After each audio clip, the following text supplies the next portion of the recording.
Health is wealth. அதான் சொன்னான். நிறைய பேர் இளமை காலத்துல மேல வரணுமேன்னு சொல்லிட்டு உடம்ப கவனிக்காம கஷ்டப்பட்டு நல்ல நிலைமைக்கு அடைஞ்ச பிறகு, எல்லா வசதிகளும் வந்த பிறகு ஹெல்த்தை விட்டுட்டு என்ஜாய் பண்ண முடியாம, கால் நடக்க முடியல, பல்லு வலி, வயிற்று வலி, சுகரு அப்படின்னு சொல்லிட்டு கஷ்டப்பட்டு இருக்கிறாங்க. அப்பதான் நினைக்கிறாங்க நம்மள்ட்ட எவ்வளவு வெல்த் இருந்தும் we are not wealth. Our health lost, so still I am not in healthy. பார்க்கலாம் வயசானவங்க. அப்போ அதை நம்ம கரெக்ட் பண்ணுறது அவ்வளோ ஈஸி கிடையாது. நீ நம்புறீங்க போய் எனக்கு இன்னும் சுகர் கிடையாது, பிபி கிடையாது. எந்த டேப்லெட் நான் கண்டினியூஸாக சாப்பிட்றேன். Age of 65 is ready. But இடையில கொஞ்ச நாள் ஒரு 4 மாசமா முழங்கால் இடி. பையனுடைய கல்யாணத்தில் ரொம்ப ஓவராக யூஸ்வல் ரொட்டீன் ஒர்க்லாம் விட்டுட்டு ஆடிட்டேன். அதனுடைய விளைவு ஏஜ்னு ஒன்று இருக்குங்கிறதுனால முழங்கால் இடி இன்னும் போல. இப்போதான் கொஞ்சம் கொஞ்சமாக பை ப்ராக்டிஸ் அப்படியே என்னுடைய நேச்சுரல் ஃபுட்டுக்கு என்னை மாற்றிக்கிட்டு, நேச்சுரல் ஃபுட்டுக்கு மாத்திரம் அப்படியே சரியாகும். டாக்டர்கிட்ட போனால் சரியாகும். அது என்ன நேச்சுரல் ஃபுட்டு? அந்த காலத்தில் குடிப்பாங்க. காலையில் ஒரு நாளைக்கு கம்பு கூழ், ஒரு நாளைக்கு கேழ்வரகு, ஒரு நாளைக்கு சோளம், ஒரு நாளைக்கு ஓட்ஸு. அதுதான் காலையில். மத்தியானம் ஏதோ கவுனி அரிசின்னு சாப்பிடுதுன்னு சொன்னாங்க. நைட்டு நட்ஸ் அண்ட் வெஜிடபிள் சாப்பிடுங்க. நாங்கள் 1 month தான் சாப்பிட்றோம். அப்படியே மோர் தென் 50% ரெடியூஸ் ஆகும். இட்லி தோசைன்னா என்னன்னு தெரியல 2 மாசமா ஸ்டில். அப்போ அந்த காலத்தில் சொல்லியிருக்கேன்னா ரைட்டு தானே. நீங்கள் தான் என்னென்ன சாப்பிட்றீங்க? புரோட்டா, என்னென்னமோ சரிங்க, பீஸா, பர்கரு, அத்தனை வியாதி. உங்களுக்கு தெரியாது. நான் ரியலி எனக்கு ஒரு தன்னம்பிக்கை 20 வருஷம் நல்லா வாழ முடியும். இந்த உணவை நான் கை பண்ண எனக்கு சந்தேகம் வந்துச்சு. இந்த ஒரு தன்னம்பிக்கை வந்துச்சு. இதுவரையும் சுகர் பிபி கிடையாது. இந்த ஒன்று தான் நிறைய சாப்பிட்றேன். எவ்வளோ டயர்ட்னஸே கிடையாது. நிறைய சாப்பிட்றேன். பழங்கள் நிறைய வாங்கி சாப்பிட்றேன். நட்ஸ் சாப்பிட்றேன். நல்ல எனர்ஜெட்டிக்காக இருக்கேன். பாடி குறைஞ்சிருச்சு. உள்ள பெருசாக இருக்கும். நம்புறீங்களா இல்லை? இப்போ 2 மாசமா எங்கே போச்சுன்னே தெரியல. பாடி குறைஞ்சிருக்குது. அப்போ நேச்சுரல் ஃபுட்டு வரும்போது எனர்ஜெட்டிக்காக இருக்கும். அதுதான் change of somewhat in our habits. Okay, then punctuality. ரொம்ப இது வேறு போட்டு இல்லையா? இப்போ இல்லையா? ஏசி பேருக்கு வச்சுருக்காங்க. ஓகே, பங்க்சுவாலிட்டி ரொம்ப ரொம்ப இம்பார்ட்டன்ட். அது வாழ்க்கையில் உன்னை நம்பணும். இல்லைன்னாக்க சரியான நேரத்துக்கு போகணும். 10 மணிக்கு வர வேண்டாம், போகணும். அப்படி போக முடியல அப்படின்னா அவங்களுக்கு மெசேஜ் கொடுத்துருக்கு. இந்த காரணத்தினால வர முடியல, அந்த டயத்துக்கு முடிய போயிடும். இது 2 இல்லைன்னா வழியில் நீ எங்கேயோ ஆக்சிடென்ட் ஆகி கிடக்குறது. அப்படி உங்களால் நம்பிக்கை வரணும். எனக்கு தெரிஞ்ச நண்பர் இருக்கார் பெரம்பலூரில், ஏடிஎஸ் பேர். அவர் 2 வயசுலேயே அவங்க அப்பா இறந்து போயிட்டார். அவர் 2 வயசு இருந்தாங்க. இளமையில் இருந்தே அப்பா போனாங்க ரொம்ப வைராக்கியம் நினைச்சது. சிவகுமார் மாதிரி நிறைய பேர் அப்படி தான் சொல்கிறாங்க.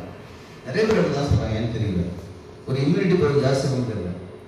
இன்னைக்கு பெரம்பலூர் ஏடிஎஸ் பேர் என்னுடைய +2 ஸ்டூடெண்ட் தான். அவர் சொல்லுவார், சார் அந்த டயத்துக்கு வரலாம் மெசேஜ் இல்லைன்னா இடையில இல்லை ஆக்சிடென்ட் ஆகிடுங்க சார் பாரு. அதனால தான் நீங்கள் வாழலாம் வேறுந்துருக்கிறாரு. அப்போல்லாம் வாட்ச் கிடையாது. இப்போ வீட்டில் ஒரு வாட்ச், கையில் ஒரு வாட்ச், செல்லில் ஒரு வாட்ச், இவ்வளோ வாட்ச் இருந்தால் வேறு கீப்பிங் த டைம். எப்போ நீங்கள் எக்ஸசைஸ் சொல்ல கற்றுக்கிட்டீங்களோ அன்னைக்கே யுவர் டைலிட்டிங் யுவர் லைஃப்.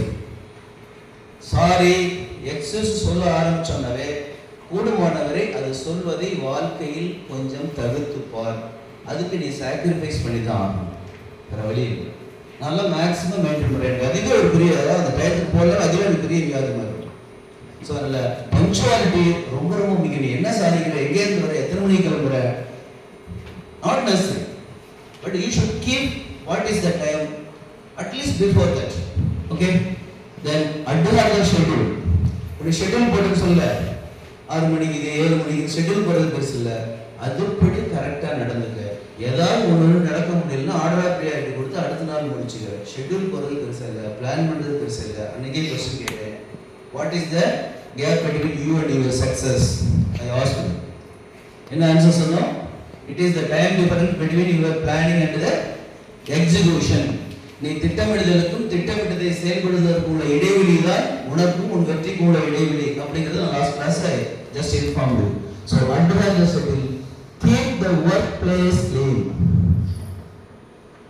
எட்டாவது பார்த்தீங்கன்னா போகும்போது நீட்டாக இருக்கும். ஒன்றும் உள்ள எடுத்து போய் அப்படியே நேரத்தை எல்லா பேரையும் பார்த்துட்டோம். இருக்கிற இடத்த நீட்டாக வச்சு தெரியணும்.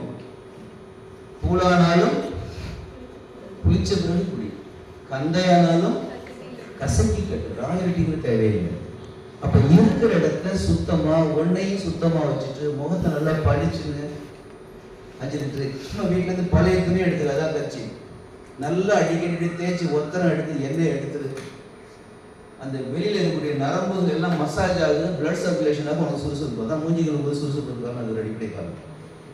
இப்படி தேய்க்கும் போது அந்த ஸ்கின்னுக்கு பக்கத்தில் உடைய நரம்புகள்லாம் தேய்க்கப்படுது, மசாஜ், பிளட் சர்க்குலேஷன் நிறைய வருது, ஆக்சிஜன் நிறைய கிடைக்குது, சுறுசுறுப்பாகிடும். அதனால ஒரு கட்சி போச்சு நிறைய பேர் அப்படி தேய்ச்சிட்டே இருப்பாங்க. அதுக்காக அவங்க அளவு கூட்டி போறாங்கன்னு அர்த்தம் கிடையாது.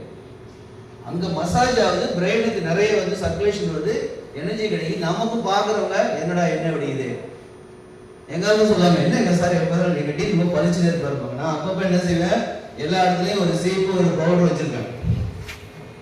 நம்ம ஒரு எக்ஸிக்யூட்டிவா இருக்கிறோம், நம்ம காலில இருந்து பறந்து வந்து என்ன வடி மோதிரம் உட்காந்துனாக்கா இல்லை இப்போ மூஞ்சில முடிச்சோம் பார்க்குறோம்.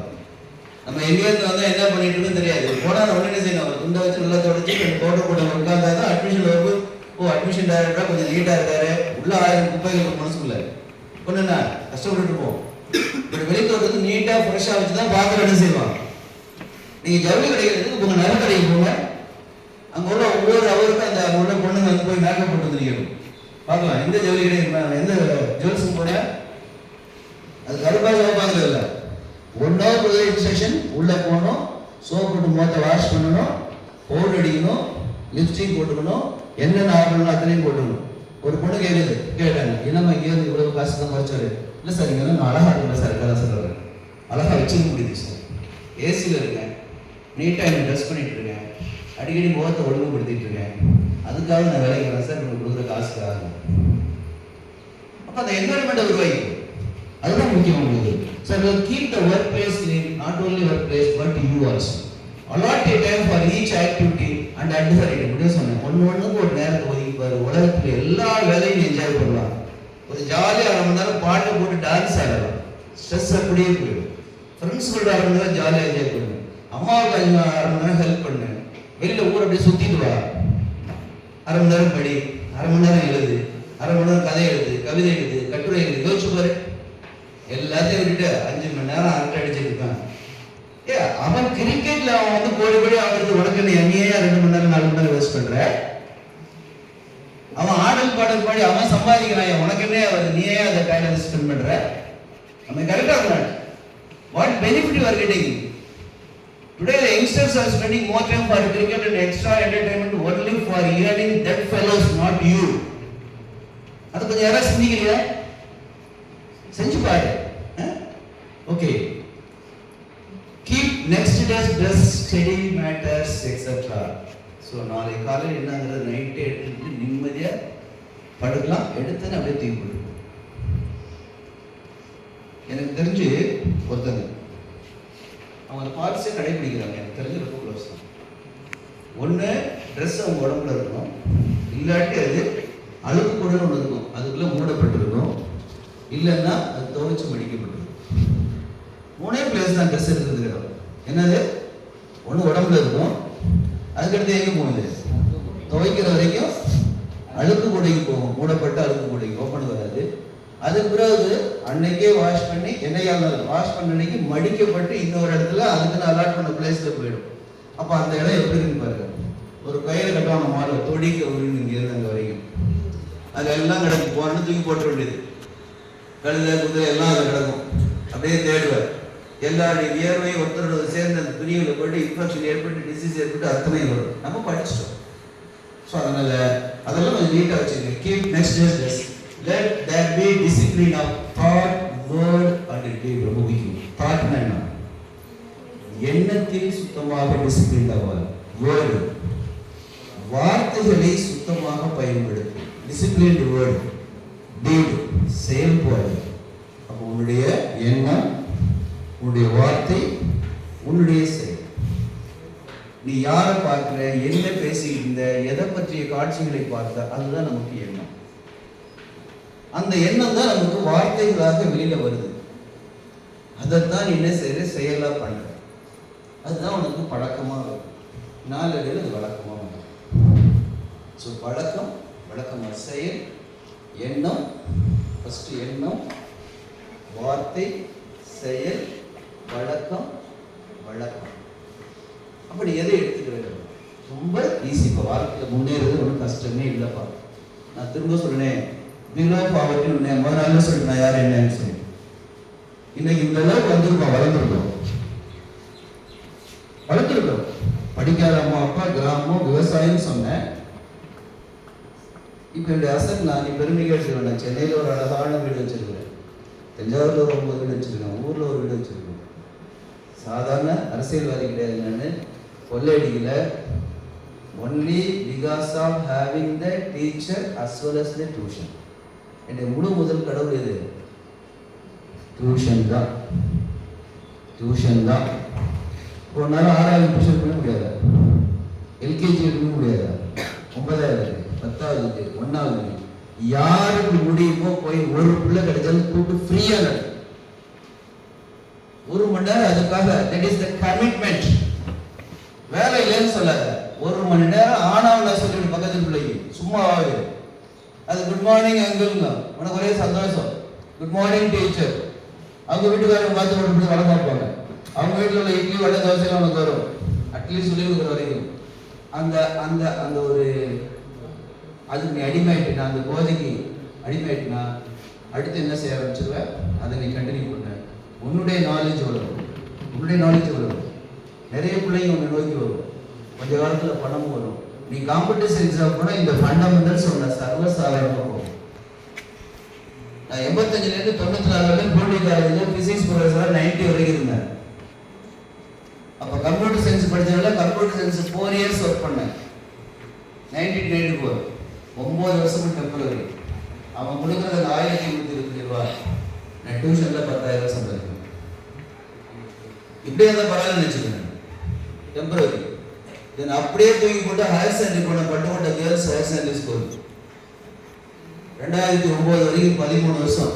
அது ஒரு கான்வென்ட் மாதிரி. Both parallel English medium as well as Tamil medium Pattukkottai girls. அப்போ இப்போல்லாம் அந்த ப்ரைவேட் காலேஜஸ் வந்துச்சு. இப்போ ப்ரைவேட் ஸ்கூல்ஸ் வராத போகுது. அங்கே பல டாக்டர்கள் உருவாக்கணும். மோர் தென் 31 ஸ்டூடெண்ட்ஸ் டாக்டராக உருவாக்கிடுவோம். ஒரு டாக்டர் கூட என்ன பண்ணி டாக்டர் வெரி பிசிக்ஸ்னா சென்டர் எடுத்து 199 வேண்டாம். I don't like 190, I need centum. Entrance coaching also we had given. அவ்வளோ வெறித்தனமாக வாழ்ந்தோம். ஒரு சைடு பணம். டாக்டர் சைடு வாங்கினா அது கூட ஒரு பொண்ணு நகை கொண்டாந்து வச்சுட்டு காலையில் வந்து போவான். அங்கெல்லாம் எது கொடுத்தது? எச்சமாக இருக்கேன் அப்படியே தூக்கி போட்டு கவர்மெண்ட் காலேஜ் தூக்கி போட்டு வந்துட்டேன். செய்வீங்களா நீங்கள்? அந்த டியூஷனில் அப்படியே தூக்கி போட்டேன். இன்னும் 2 வருஷத்தில் எச்சம் பண்ணிங்க வேண்டாம். ஒர்க் பண்ண 9 வருஷத்துக்கு பூண்டி காலேஜ் சர்வீஸுக்கு எனக்கு வந்து கவர்மெண்ட் காலேஜ் கிடைச்சது. அப்படியே தூக்கி போட்டு சர்வோஜி கிடைச்சிருக்காங்க. எதுவுமே எந்த ரெக்கமெண்டேஷன் கிடையாது. I just attended. Who are you to talk interview with me? I am conducting many tuitions. I am having lot of fundamental in the subject. Who are you to pass me interview? இதான் என் மைண்டில். ஒரு 10 minutes class எடுக்கலாம் காலேஜுக்கு. Okay, நான் தான் daily எடுக்கிறேன், ஒரு topic எடுக்கிறேன். எனக்கு ஒரு கஷ்டமாகவே தெரியல to pass the interview because I already involved with the students of telling that fundamentals. Now also +2 physics need coaching from the end of the now itself I can solve. Still, என்னால் இப்போ முதல்ல என்ன கொடுத்தாலும் நான் solve பண்ண physics. Still I having that capacity. ஏன்னா அது ரத்தத்தோட ஊறி போச்சு ஃபிசிக்ஸ். நான் இங்கே செய்கிறவங்க அட்மினிஸ்ட்ரேஷன். ஸோ இதெல்லாம் எதனால? You make commitment. கமிட்மெண்ட்டை கிரியேட் பண்ணிக்க. அடுத்து இதை செய்யணும், அடுத்து அம்மாவுக்கு ஏதோ ஒரு 1/2 மணி நேரம் வேலை செய்யணும், அப்பாவுக்கு வேலை செய்யணும். வீட்டில் நமக்கு தேவையான வேலைகளை நாமே செஞ்சுக்கணும். நான் என் பிள்ளைங்களுக்கு தண்ணி எடுத்து வரணும்னு சொல்ல மாட்டேன், தட்டை தருவோம்னு சொல்ல மாட்டேன். I do myself all the work still. It is my habit. அப்பதான் எனக்கு தண்ணி வரும். ஏன் தட்டை நீ ஏன் கழுவுற? எனக்கு நான் கால் கை இல்லையா? எனக்கு ஏன் நீ தண்ணி கொடுத்துறா? நடக்க முடியாதா? நாளைக்கு நீ வீட்டை விட்டு போயிடு, யாருக்கு சொல்லுவேன்? வயசான பிறகு எல்லாரும் போயிடு, யாருக்கு சொல்லுவேன்? That is my policy. வேணா வீட்டில் வந்து கேட்டுப்பாரு. அதுக்கு நான் யார் மேலே போக முடியாது. அப்போ நீ ப்ராக்டிஸ் பண்ணு. உன் ட்ரெஸ்ஸை நீ தான் துவைப்ப, நீ தான் காய்க்கணும், நீ தான் மடிக்கணும். நீ நீ நீ நீ அப்போ நான் அங்கே ஒரு தன்னம்பிக்கை. உன்னை யாராவது திட்டுவாங்களா? வீட்டில் செஞ்சு பாரு. இல்லை யாராவது திட்டுவாங்களா? முடிஞ்சா நான் உனக்கு ஹெல்ப் பண்ணுறேன், நீ எனக்கு ஹெல்ப் பண்ணாதுன்னு செஞ்சு பாரு. வேற ஒன்றுமே நீ செய்ய வேண்டாம். நீ எங்கே போய் நிற்கிறேன்னு அப்புறம் சொல்லு. ஏன்னா வாழ்க்கையில் இந்த மாதிரி இளமையில் பேசுறதுக்கு காரணம் என்னன்னா, வாழ்க்கையில் ஒவ்வொருத்தரோட வளர்ச்சிக்கு எவனாவது ஒரு ஆசிரியர் தாக்கமாக இருப்பான்.